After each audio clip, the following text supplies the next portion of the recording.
고통 플러스 박해는 완전함이다 라고 하는 제목으로 함께 하나님의 말씀의 은혜를 나누어 보려고 합니다. 우리는 수많은 문제 가운데 직면합니다. 우리가 만나는 수많은 문제들을 경험하게 되죠. 그리고 그 문제를 만나는 사람들마다 공통적으로 찾는 것들이 있습니다.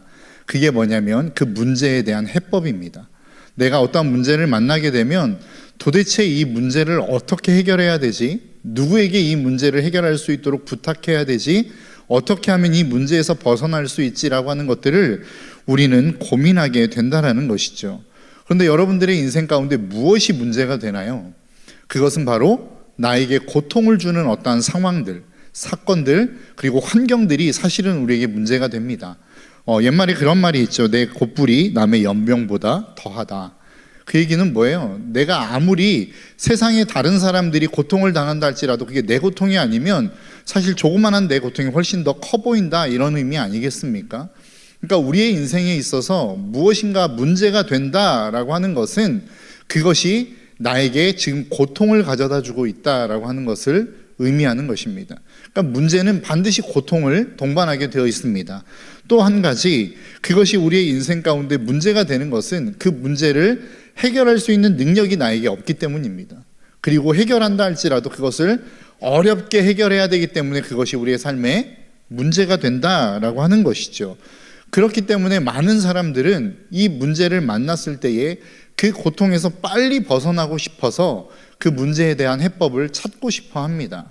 그런데 우리가 그 문제에 대한 해법을 찾을 때에 내가 이 고통에서 빨리 벗어나고 싶다라고 하는 것에 집중한 나머지 지금 당장의 해결책, 임시 방편에 내 목숨을 걸게 되어지면 지금 당장은 그 문제가 해결되어지는 것 같지만 시간이 지나면 더 큰 문제로 나에게 되돌아오는 경우들이 있더라라고 하는 것입니다. 여러분, 아이들을 키워보셔서 아시겠지만 여러분, 보통 아이들을 차에 태울 때 어디에 앉히죠? 나이가 어린 아이들은 카시트에 앉힙니다. 왜냐하면 카시트가 안전하기 때문입니다. 저희 막내 아들이 있었는데 저희 막내 아들도 카시트에 앉는 걸 별로 좋아하지 않았습니다. 한 살, 그러니까 1년이, 태어나서 1년이 되기 전으로 기억해요. 서울에서 전주를 내려가는 길이었는데 다행히도 이 녀석이 차에 타자마자 잠이 들었습니다. 그래서 할렐루야 했어요. 그런데 누군가가 갑자기, 누군지는 기억이 안 납니다. 저희 가족 중에 하나가 화장실을 가고 싶다는 거예요. 그래서 휴게실을 들어갔습니다. 휴게소를 들어갔는데 문제는 거기서 발생했습니다. 막내가 깨버렸습니다. 그러니까 이제 막내가 깨니까 자기는 카시트에서 나오고 싶은 거예요. 그래서 울기 시작하는데 이건 답이 없습니다. 아시는 분들은 아시겠지만 저희 가족 중에 목소리 작은 사람이 없습니다. 아버지로부터 시작해서 맨 막내에 이르기까지 목소리가 엄청 큽니다. 근데 이 녀석이 울기 시작하는 거예요. 그런데 저희 아내는 마음이 약하고 막 마음이 아픈지 자꾸 뒤를 돌아보는 겁니다. 안아줄까? 그냥 카시트에서 뺄까? 안 된다고. 그렇게 하지 말라고 제가 단호하게 이야기했습니다. 그랬는데 40분을 진짜 악을 쓰면서 우는 겁니다. 그러고 난 다음에 잠이 들었어요. 그래서 이제 편하게 갔는데 다음부터 그리고 난 다음에 이 녀석이 이제 카시트를 안 치면 가만히 앉아 있는 겁니다. 어차피 안 꺼내줄 거를 알기 때문에 그냥 가만히 앉아서 있는 겁니다. 물론 때로는 진짜 앉기 싫으면 반항을 하기도 합니다. 앉기 싫어. 근데 저보다 힘이 센가요, 자기가? 그러니까 그냥 힘으로 제가 앉혀서 그 벨트를 딱 채워버리면 그 다음부터는 군말하지 않고 앉아 있습니다. 만약에 그때 그 잠깐에 어떤 임시 방편으로 그 아이를 꺼내서 안아줬다면 그때의 울음은 그칠 수 있었겠죠. 그런데 그 다음에도 동일한 일들이 계속 반복되지 않았을까라고 하는 생각을 해봅니다. 그렇게 울음을 그치게 하고 카시트에 앉히는 방법이 제가 꼭 옳다라고 말씀드리는 게 아닙니다. 그러니까 저는 저 나름대로의 정말로 어떠한 지금 당장의 해결책이 아닌 조금 길게 보는 해결책을 제 스스로 발견했다라는 말씀을 드리고 싶은 겁니다. 그러니까 우리의 삶에 있어서 어떠한 문제가 생긴다고 한다면 그 해법은 지금 눈앞의 상황을 정리하는 것으로 끝나서는 안 된다라는 거예요. 그 문제를 완전히 해결해낼 수 있는 그 방법들을, 근본적인 근원들을 찾아낼 수 있는 방법을 찾는 것이 우리에게는 필요하다라고 하는 것을 말씀드리고 싶은 것입니다. 여러분, 오늘 본문의 말씀을 보니까 오늘 본문의 말씀은 마지막 때에 대한 이야기를 하고 있습니다. 오늘 본문 1절의 말씀입니다. 너희는 이것을 알라 말세에 고통하는 때가 이르러 라고 이야기합니다. 말세의 때가 있는데 그 말세의 때의 특징이 무엇입니까? 고통하는 때라는 겁니다. 그러니까 말세가 되면 많은 사람들이 고통을 받을 수밖에 없다라고 이야기하고 있는 거예요. 우리도 역시 고통의 때를 보내고 있다라고 이야기합니다. 오늘 본문은 이 세상을 고통의 때, 말세라고 선언합니다. 그런데 그 말세를 언제라고 우리는 봐야 되느냐라고 하는 겁니다. 지금 이 디모데 후서가 쓰여진 것이 약 2000년 전 아니겠습니까? 그러니까 2000년 전에 이 서신서를 보는 사람들은 이 서신서를 읽으면서 지금이 말세구나라고 하는 생각을 하지 않았겠습니까? 그리고 그 모든 시간을 보내와 이 지금의 시간까지 오면서 이 디모데 후서를 읽는 수많은 사람들은 결국 그들이 보냈던 때를 뭐라고 생각할 거예요? 말세라고 생각하는 것입니다. 그뿐 아니라 주님이 언제 다시 오실지 모르겠지만 주님이 오시기 직전까지의 삶을 살아내는 우리 미래, 우리의 다음 세대들 역시도 그들이 보내는 시간을 말세라고 이야기할 거란 말이죠. 그렇다고 한다면 말세는 무엇입니까? 예수님이 이 땅 가운데 초림하셨던 그 초림에서부터 시작하여 주님이 다시 오실 그 재림의 때까지를 우리는 통틀어 말세라고 이야기하는 것입니다. 그러니까 주님이 다시 오시기 전까지를 살아가는 모든 사람은 결국 무슨 시대를 살아가고 있는 거예요? 말세를 살아가고 있는 거라는 겁니다. 그러니까 저와 여러분들도 말세를 살아가고 있고 우리의 조상들도 말세를 살았고 우리의 후손들도 말세를 살 거란 말입니다. 그런데 그 말세의 특징이 무엇이라고요? 고통하는 때라는 겁니다. 여러분 고통스러우십니까? 아픔의 시간을 보내고 계십니까? 나는 왜 이렇게 고통스럽지? 나는 왜 이렇게 힘든 시간을 보내야 되지? 오늘 성경의 말씀을 놓고 보면 당연한 겁니다. 왜냐하면 우리는 지금 말세를 보내고 있고 그 말세의 특징은 고통하는 때이기 때문에 그렇습니다. 여러분들의 삶 가운데 주어지는 그 고통을 자연스러운 걸로 받아들이시기를 바랍니다. 그것이 성경이 말씀하고 있는 진리입니다. 말세를 살아가는 모든 사람들은 결국 고통 가운데 살아갈 수밖에 없다라고 하는 것을 성경이 우리에게 말씀하고 있기 때문에 그렇다라고 하는 것입니다. 그런데 그 고통하는 때를 살아가는 사람들의 특징이 있습니다. 오늘 본문에서 2절부터 5절까지의 말씀이 그것을 기록하고 있는데요. 사람들이 자기를 사랑하며 돈을 사랑하며 자랑하며 교만하며 비방하며 부모를 거역하며 감사하지 아니하며 거룩하지 아니하며 무정하며 원통함을 풀지 아니하며 모함하며 절제하지 못하며 사나우며 선한 것을 좋아하지 아니하며 배신하며 조급하며 자만하며 쾌락 사랑하기를 하나님 사랑하는 것보다 더하며 경건의 모양은 있으나 경건의 능력은 부인하니 이 같은 자들에게서 내가 돌아서라 라고 이야기합니다. 그러니까 고통하는 때가 이르렀어요. 우리가 살아가는 모든 시대, 주님이 오시기 전까지를 살아가는 모든 사람들은 고통의 때를 살아갑니다. 그런데 많은 사람들이 그 고통의 때에서 무엇하냐면 지금 오늘 본문에서 이야기하고 있는 2절부터 5절까지의 모습을 보이고 있더라는 거예요. 자기를 사랑하고 무자비하고 자랑하고 교만하며 이러한 모습들이 드러나기 시작하더라라고 하는 것입니다. 그런데 그러한 모든 행동들, 지금 오늘 본문에서 이야기하고 있는 2절부터 5절에서 이야기하고 있는 그 고통의 때를 보내고 있는 사람들이 행하는 그 행함의 특징이 무엇입니까? 다른 사람을 희생시켜 자기 만족을 얻는다는 겁니다. 자기를 사랑하는 게 왜 다른 사람을 희생시키는 거냐? 여기서 이야기하는 자기를 사랑한다라고 하는 것은 이기적인 사랑을 이야기하는 겁니다. 내가 다른 사람이 어떻든 상관없이 내가 원하는 것을 얻을 수만 있다면 그 사람이 희생되는 거 상관없다는 거예요. 그것이 오늘 본문에서 이야기하고 있는 자기 사랑입니다. 또 그 외에도 모든 것이 마찬가지죠. 어떻게 보면 자랑하며 교만하며 이 모든 것들 한번 생각해 보시겠습니까?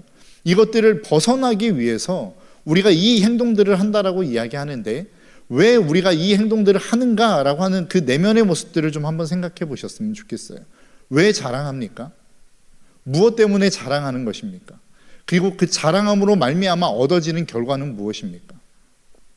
이렇게 좋은 어떠한 일들이 있으면 우리는 보통 자랑합니다. 왜 그래요? 그 자랑, 내가 내 안에 있는 기쁨을 나누고 싶은 생각도 있지만 사실은 그 자랑을 듣는 사람은 어때요? 별로 기분이 좋지 않습니다. 여러분 그런 이야기들 하시죠. 이렇게 손주를 낳았을 때 손주 낳은 분들이 자기 손주의 사진을 이렇게 보여주면서 막 자랑하면 돈 내고 자랑해 막 이런 이야기 하지 않습니까? 왜 그렇습니까? 그 자랑이 결국은 다른 사람에게 상처가 될 수 있기 때문에 그렇습니다. 그러니까 내가 누군가에 대하여 자랑한다라고 하는 것은 내가 자랑거리를 갖지 못하는 그 사람에 대한 상처를 어떻게 보면 전제하고 한다라는 것들을 우리는 생각할 수 있어야 된다라는 거예요. 그러니까 오늘 본문에서 이야기하는 모든 것들이 그렇습니다. 결국은 이 모든 것들, 자신이 처한 어떤 고통을 벗어나기 위해서 하는 행동입니다. 여러분, 이 행동들을 잘 보시면 오늘날 이 세대 가운데 살아가는 모든 사람들이 고통에서 벗어나기 위해서 행하는 행동들입니다. 돈을 사랑하는 이유가 뭐예요? 많은 사람들이 나는 돈이 없기 때문에 불행하다고 생각하기 때문에 그 돈을 향하여 나아가는 것입니다. 그 돈을 사랑하는 것입니다. 내가 정말로 많은 사람들로 하여금 인정받지 못한다라고 하는 그 마음의 불안함과 그 마음의 어려움이 있기 때문에 우리는 자랑하는 거란 말이죠. 그래서 그들에게 뽐내며 교만해지는 거란 말입니다. 모든 행동들이 결국은 자신이 어떤 처해 있는 고통에서 벗어나기 위해서 하는 행동인데 결국 그 행동은 다른 사람에게 상처를 줄 수 있는 행동으로 이어질 수 있는 거란 말이죠. 그래서 사도 바울은 뭐라고 이야기합니까? 너희가 만일 자랑할 게 있느냐? 그렇다고 한다면 그것들 자랑하지 말고 오직 너희가 자랑할 수 있는 것은 한 가지다. 너의 약함을 자랑하고 예수 그리스도만을 자랑해라 라고 이야기하는 거 아니에요. 왜냐하면 우리의 인생 가운데 있는 모든 것들은 결국은 선한 행위로 내가 안에 있는 기쁨을 드러내기 위함이지만 그것이 다른 사람에게는 상처가 될 수 있는 일들도 될 수 있기 때문이다 라고 하는 것이죠.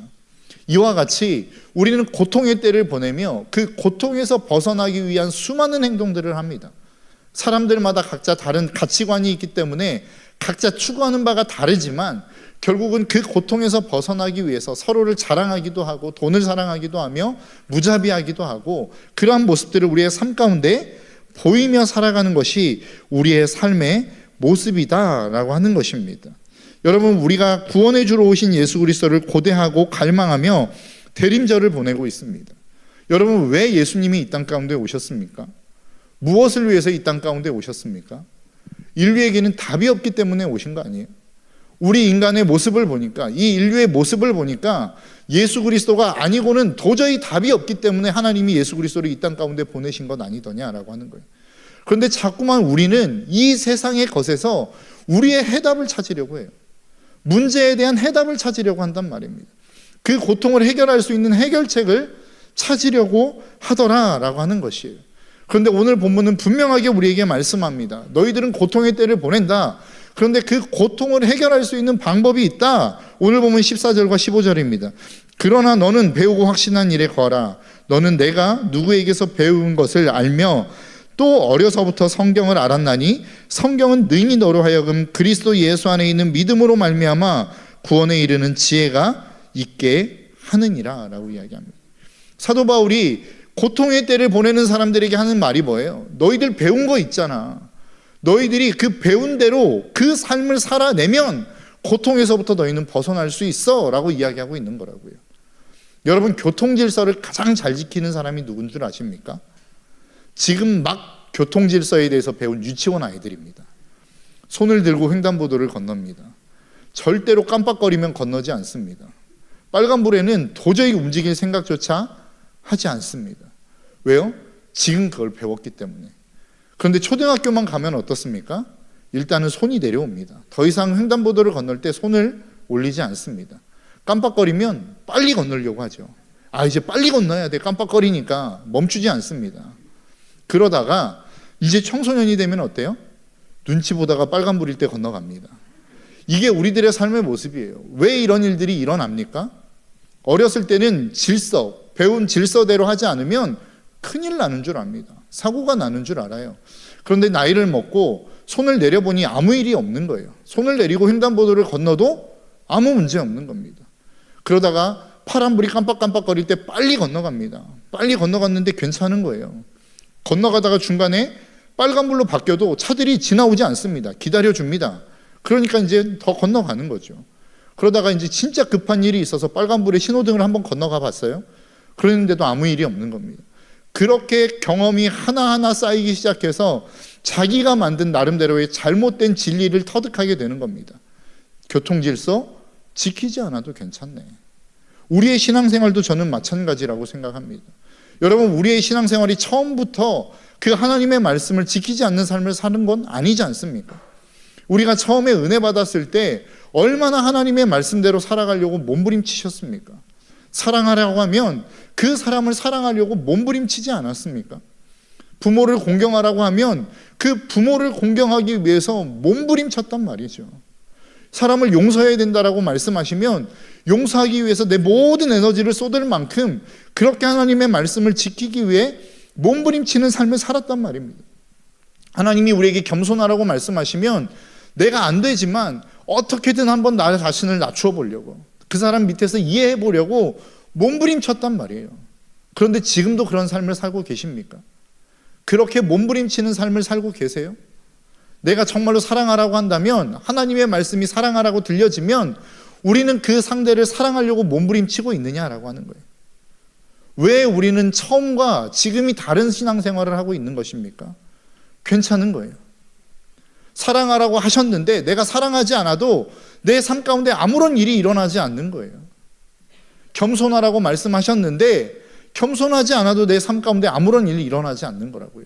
오히려 내가 조금 더 교만해지고 자랑해지고 다른 사람 앞에 내가 좀 으스대면 내가 뭔가 좀 되는 것 같고 느낌상으로 내가 더 나은 사람이 되는 것 같은 느낌이 드는 거예요. 하나님의 말씀을 지킬 때보다 지키지 않을 때가 훨씬 더 내 마음의 상태에 안정감을 주더라는 거죠. 그뿐입니까? 부모에게 순종하라, 부모를 공경하라, 이 말씀도 똑같습니다. 처음에는 부모를 공경하라고 해서 공경했습니다. 그런데 왠지 내가 억압받는 것 같고 눌리는 것 같고 하기 싫은 것을 해야 되는 것 같은, 그냥 너무나도 수동적인 인간이 되는 것 같은 거예요. 그러다가 부모님에게 소리를 한번 확 질렀어요. 왜 나만 갖고 그래? 그런데 마음이 후련한 겁니다. 아, 내가 부모님과 동등한 위치에 올라간 것 같고 뭔가 된 것 같고. 그렇기 때문에 이제는 그러한 일들을 반복해내며 별다른 일이 없는 것처럼, 그렇기 때문에 그냥 그렇게 살아도 되는 것처럼 우리는 느끼며 살아가고 있는 게 아닌가라고 하는 것이죠. 그런데 그 감정이 결국 우리에게 유익이 되는 것이냐라고 하는 거예요. 내가 그렇게 하나님의 말씀을 지키지 않음으로 말미암아 얻어진 내 마음의 상태의 감정이 결국 나를 진짜로 유익하게 만드는 것이 되느냐라고 하는 겁니다. 그렇지 않다라는 것이죠. 여러분, 우리가 착각하는 게 있습니다. 우리가 신앙생활하는 목적에 대해서 우리는 가끔 혼돈할 때가 있어요. 우리는 평강을 얻기 위해서 신앙생활하는 사람들이 아닙니다. 하나님이 주시는 기쁨을 얻기 위해서 신앙생활하는 사람들이 아니란 말이에요. 여러분 꼭 기억하십시오. 물론 우리가 신앙생활하면서 무조건 고통스러운 것이 신앙생활을 제대로 하는 것이다라고 말씀드리고 싶지 않습니다. 우리가 늘 아픔을 겪는 것이 제대로 된 신앙생활을 하는 사람이라고 말씀드리고 싶지 않아요. 하나님이 분명히 우리에게 주시는 평강이 있고 기쁨이 있고 감사라는 것이 분명히 우리의 삶 가운데는 존재합니다. 그런데 그것이 우리의 삶의 목적이 되어서는 안 된다는 거예요. 내가 그 평안을 얻기 위해서 주님 앞에 나아가는 게 아니에요. 우리가 주님 앞에 나아가는 이유는 그분이 우리를 만드신 이유와 목적을 깨닫고 그 뜻대로 삶을 살아가기 위해서 우리는 주님 앞에 나아가는 것입니다. 그리고 그 삶을 살아낼 때에 부수적으로 우리의 삶 가운데 주어지는 것이 그 하나님의 마음과 감정이라는 거예요. 하나님이 그렇게 살아갈 때 우리에게 평강도 주시고 기쁨도 주시고 감사도 주는 것이지, 내가 평강을 얻기 위해서 주님 앞에 나아가서 그 평강을 주님이 우리에게 주시지 않으면 주님을 그냥 버려버리는 그러한 목적을 위해서 우리는 주님을 따라가는 것이 아니더라라고 하는 것입니다. 그래서 우리는 꼭 기억해야 됩니다. 내가 왜 신앙생활의 자리에 나아가고 있는가? 우리가 무엇을 위해서 이 신앙생활을 하고 있는가? 그래서 우리는 우리의 삶 가운데 평안함이 주어지지 않을 것 같아도, 내 삶 가운데 무엇인가 기쁨이 있지 않을 것 같아도, 내가 이 일들을 한다고 했을 때에 무엇인가 내 삶 가운데 만족함이 주어지지 않는다 할지라도 그게 하나님의 뜻이라고 한다면 우리는 그 길을 걸어갈 수 있는 사람들이 될 수 있어야 된다는 거예요. 주일날 말씀에 담임 목사님을 통해 우리에게 주신 말씀 가운데 그런 말씀이 있었습니다. 하나님의 뜻이 들려올 때 인생의 위기처럼 느껴진다. 그러면서 요셉이라고 하는 사람을 예를 드셨어요. 하나님이 우리의 인생 가운데 찾아오셔서 하나님이 말씀하시면 그 말씀대로 살아가야 되면, 그 말씀대로 살아가려고 결단하면 그 결단하는 순간 우리의 삶에 위기가 찾아오는 것처럼 느껴지는 느낌이 있다는 거예요. 여러분 그렇지 않습니까? 하나님이 말씀하시죠. 그러면 그 하나님의 말씀대로 내가 순종은 해야 되겠는데 순종을 못 하겠는 거예요. 왜냐하면 순종하면 손해볼 것 같으니까. 순종하면 안 될 것 같으니까. 순종하면 무엇인가 내가 잘못될 것 같으니까 순종 못하는 것 아니겠습니까? 우리의 삶 가운데는 늘 그런 도전들이 있다라는 것입니다. 그런데 우리가 꼭 기억해야 되는 것은 무엇이냐? 오늘 본문의 말씀에서 그러한 고통의 때를 살아가는 사람들을 향하여 사도 바울이 권면하는 말씀이 있습니다. 그들을 향하여 다시 한번 선포하며 그들에게 다시 권면하는 말씀이 있는데 이렇게 말씀하고 있어요. 오늘 보면 12절입니다. 무릇 그리스도 예수 안에서 경건하게 살고자 하는 자는 박해를 받으리라. 성경이 우리에게 말씀하는 게 뭐예요? 야, 너 고통의 때를 살아가고 있어? 그러면 너는 경건을 선택하며 살아가. 그런데 그 경건을 선택하면 반드시 박해가 온다라고 지금 이야기하고 있는 거라고요.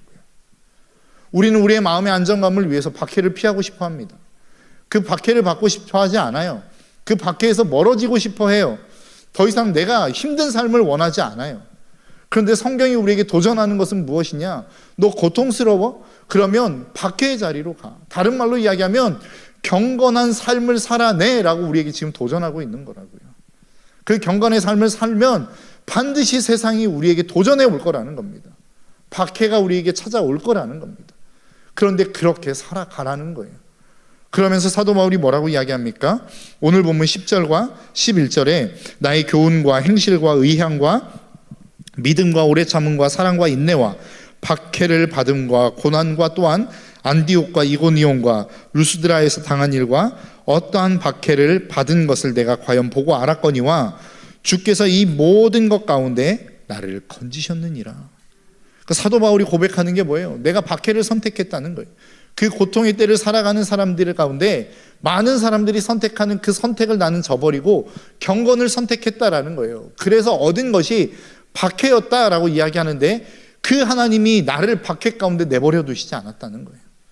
그 박해 가운데서 하나님이 나를 건지셨고 결국은 그 하나님의 건지심으로 말미암아 하나님의 역사를 경험했다라고 고백하고 있는 거란 말입니다. 여러분, 저와 여러분들의 삶이 그러한 삶이 되셨으면 좋겠습니다. 여러분, 이 시대는 어떤 대가지불을 원하는 시대가 아니에요. 이 시대는 무엇인가 고통을 자꾸만 멀리 하려고 하는 시대입니다.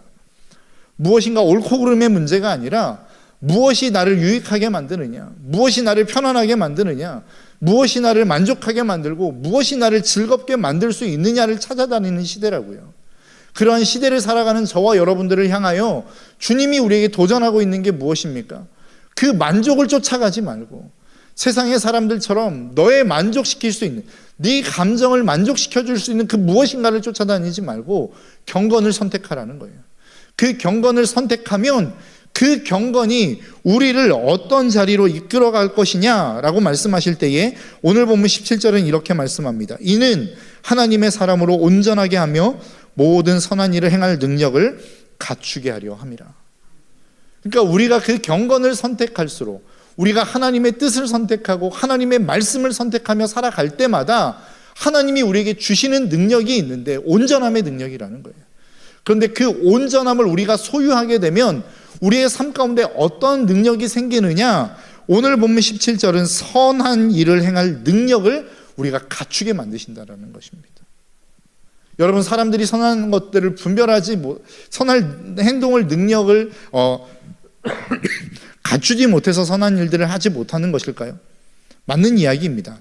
그런데 제가 생각했을 때에는 이 세대의 사람들 가운데 무엇이 선인지 악인지를 분별하지 못하는 사람들이 참 많은 것 같습니다. 부끄러운 일들에 대해서 무엇이 부끄러운 일인지를 모르는 사람들이 너무 많아요. 그것이 우리의 삶의 현실이고 그것이 저의 모습이 아닌가라고 하는 생각을 해봅니다. 온전함이라고 하는 것은 무엇입니까? 내가 예수님처럼 완벽한 사람이 된다, 그런 의미일 수도 있겠지만, 제가 생각하는 온전함이라고 하는 것은 선이 무엇인지 악이 무엇인지를 분별할 수 있는 능력이란 말입니다. 선을 보면 그것을 쫓아 살아가고 싶어하는 마음이 생기는 것, 이것이 온전함이 아닐까요? 악을 보면 그 악에 대해서 부끄러움을 느낄 수 있는 게 온전함 아니겠습니까? 내가 무엇인가 악을 행했어요. 그러면 여기에 대해서 부끄러움이 작동해야만 더 이상 그 악을 행하지 않을 것 아니겠습니까? 내가 선을 행했어요. 그러면 그 선에 대해서 자부심을 느끼고 무엇인가 뿌듯한 마음이 있어야 또다시 선을 행할 수 있는 거 아니에요? 하나님이 우리에게 주시겠다라고 하는 그 온전함이라고 하는 능력, 저는 그것은 이러한 것이라고 생각합니다. 내가 무엇인가 예수 그리스도처럼 완전한 삶을 살아가는 것이 아니지만, 내가 무엇인가 예수 그리스도처럼 대단한 능력을 행할 수 있는 존재는 아니지만 선을 분별할 줄 알아. 그 선을 행하는 사람을 보면 나도 저렇게 살고 싶다라고 하는 기대와 소망을 갖게 만드는 것, 그게 온전함이란 말이죠. 무엇인가 악을 향하여 가는 것을 보면 야, 저 사람 대단한 능력인 것 같은데 법을 초월해서 살아, 이러한 부러움이 아니라 부끄러운 줄 알아야지. 이 마음을 가질 수 있는 것이 온전함이란 말입니다.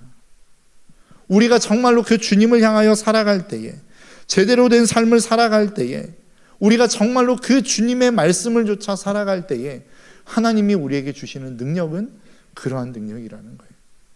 그래서 정말로 소망하며 갈망하며 내가 정말로 그 무엇인가를 기대하며 살아가야 될 것들을 진짜 기대하는 삶, 부끄러워서 더 이상 그 삶을 살아가지 말아야 될 것에 대해서 진짜 부끄러움을 느낄 수 있는 삶, 그게 온전함이란 말이죠. 그런데 우리의 삶은 어떻습니까? 그것들을 분별하지 못하는 삶을 살아가고 있지 않습니까? 악이라고 이야기하면서도 그러한 삶을 살아가는 사람들을 바라보며 부러워하지 않나요? 야, 저거는 분명히 잘못된 삶인데? 그런데 그 삶을 바라보며 왠지 모를 부러움을 느끼는 것이 우리의 현실 아닙니까? 오늘 본문의 말씀이 그것을 이야기하고 있는 것입니다. 여러분, 우리가 이 땅을 살아가면서 내가 정말로 어떠한 믿음의 삶, 내가 하나님을 믿는 믿음의 백성이라고 삶을 살아가면서 우리는 종교 행위를 해요. 예배를 드립니다. 기도를 합니다. 교회 안에서 봉사도 합니다. 어느 정도의 구제도 합니다. 그런데 반드시 그렇게 신앙생활을 하다 보면 내가 믿음의 결단을 내려야 될 때가 있어요. 아, 내가 내 것을 포기하고 내가 정말로 손해를 보더라도 이것이 하나님의 말씀이라고 한다면 이것을 선택해야 될 때가 온단 말이죠. 그런데 그 선택해야 될 때에 이 온전함이라고 하는 능력이 없으면, 선과 악을 구분해낼 수 있는 능력이 없으면 우리는 그냥 악을 따라가는 거예요. 그러면서 우리 스스로 변명하는 게 무엇입니까? 세상이 다 그래. 세상이 다 그런데 뭐 나만 특별하게 살 이유 있어? 모든 사람이 그렇게 다 사는데 왜 나만 특별하게 살라고 이야기해? 억울함을 느끼지 않습니까? 그러한 사람들을 향하여 오늘 본문 5절은 이렇게 이야기합니다. 경건의 모양은 있으나 경건의 능력을 부인하는 자다. 여러분, 우리가 그러한 모습 아닙니까? 왜 이러한 현상들이 우리의 삶 가운데 일어납니까? 우리 앞에 놓여있는 고통을 해결할 수 있는 방법으로 자꾸만 임시 방편적인 것들만 선택하기 때문이라고요. 고통이 없는 것들, 그래서 나를 만족시킬 수 있는 것들, 무엇인가 자랑을 선택하고 돈을 선택하고 지금 당장에 내 마음을 회복시켜 줄 수 있는 것들을 선택하다 보니까 진짜로 내 마음을 회복시킬 수 있는 하나님의 능력을 다 잃어버린 거 아니에요? 성경은 분명하게 우리에게 도전합니다. 너 고통스러워? 그러면 경건을 선택해라. 그러면 하나님이 너를 온전함으로 이끌어 가실 것이다 라고 오늘 본문은 우리에게 말씀하고 있는 것입니다. 여러분, 이 마지막 때 주님이 오실 그날을 기대하며 우리가 대림절을 보내고 있는 이때에 분명히 우리가 무엇을 선택하며 살아가야 될지를 주님은 우리에게 말씀하고 있습니다. 주님이 이 땅에 오신 이유는 한 가지입니다. 죽기 위해 오셨습니다. 주님은 우리를 위해서 죽기 위해 오셨어요. 죽음으로 끝나는 게 아니라 그 죽음을 통해서 이 땅에 이루시고자 하는 게 있었는데 그것이 바로 인간의 온전함이었다라는 겁니다. 주님이 죽으심으로 말미암아, 십자가에 죽으시고 다시 부활하심으로 말미암아 우리에게 주시고자 하셨던 그 선물이 하나 있었는데 그 선물은 바로 온전함이라는 거예요. 무엇이 옳은지, 무엇이 그른 것인지, 무엇을 자부심을 느껴야 되며 무엇을 부끄러워해야 되는지 분별하지 못하는 이 세대 속에 진짜 부끄러움을 부끄러움으로 느끼게 만들어주고 진짜 자부심을 가져야 될 것들에 대해서 자부심을 느끼게 만들어주는 인간다운 인간으로 우리를 회복시키기 위해서 주님이 이 땅 가운데 오셨다라는 거예요. 우리가 경건의 삶을 살아가면 우리의 삶의 자리에서도 동일한 역사가 일어난다는 것입니다. 아무것도 모르고 왜 그렇게 살아? 말씀과 전혀 상관없는 삶을 살았던 사람들이 아, 이게 정말로 부끄러운 것이었네. 이게 정말로 대단한 삶이었네. 이것이야말로 진짜 우리의 삶의 목적이었네 라고 하는 것들을 저와 여러분들을 통해서 깨닫게 되어진다라는 것입니다. 하나님이 저와 여러분들을 부르신 이유도 여기에 있는 것이요, 주님이 이 땅 가운데 오신 이유도 저는 여기에 있다고 믿습니다. 우리의 삶이 그 모든 것들을 회복시킬 수 있는 믿음의 삶이 되시기를 주님의 이름으로 축복합니다. 그래서 주님을 만난 저와 여러분들이 먼저 이 온전함을 회복함으로 말미암아 진짜 부끄러워해야 될 것들을 부끄러워할 줄 알고, 자부심을 느낄 것들을 자부심을 느낄 줄 아는, 그리고 우리의 삶을 바라보며 그렇게 동일한 온전함을 회복시켜 갈 수 있는, 우리의 주변에 있는 모든 사람들 가운데 이 온전함을 회복시켜 갈 수 있는 저와 여러분들의 삶이 되시기를 주님의 이름으로 축복합니다.